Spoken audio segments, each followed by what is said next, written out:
When it's time to buy new tires, the decision on what to get for your vehicle can be quite overwhelming. That decision becomes even more important if you've got a two-wheel drive truck like I have, and if you got weather like what's going on today.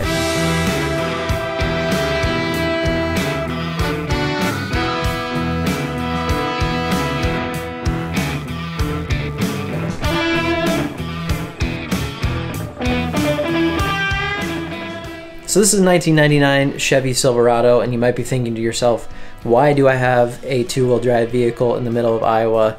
But I got this thing for a really good deal. It only had 43,000 miles on it when I got it. It's only got about 68 right now, and very, very little rust on it, which is hard to find for a vehicle of that age. Originally, I had highway SUV type tires on it, but I quickly found that, especially during times where things got a little bit slippery or winter time, I wasn't having the greatest of traction. A few years ago, I did some pretty extensive research on tires and what would be especially best for winter driving with a two-wheel drive vehicle, and this is what I came up with.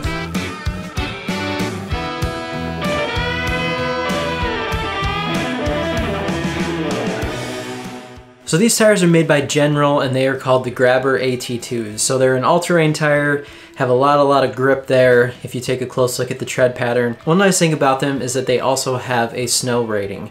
So there's only a few tires that have been tested specifically to get this snow rating. What that means is that they've been put through specific tests with snow to get this rating, which there's not a whole lot of tires that have this snowflake rating on there. I've had these tires now for a couple of years, and I've tested them in all kinds of different environments.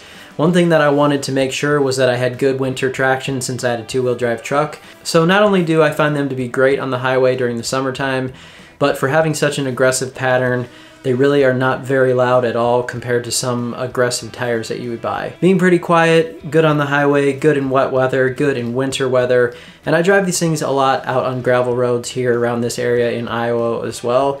They have great traction on the gravel, and I don't have any weight in my truck at all during the summertime, and I never have any trouble getting around on a little bit wet or muddy roads with these things. So last year I actually didn't really put any weight in the back of my truck, and I got around fine, but we had a pretty mild winter as well. This year, my wife was going to be driving this thing every once in a while, and I wanted to make her feel a little bit comfortable with it, so we put around 250 to just under 300 pounds in the back of the truck, just with some sandbags right over the axle.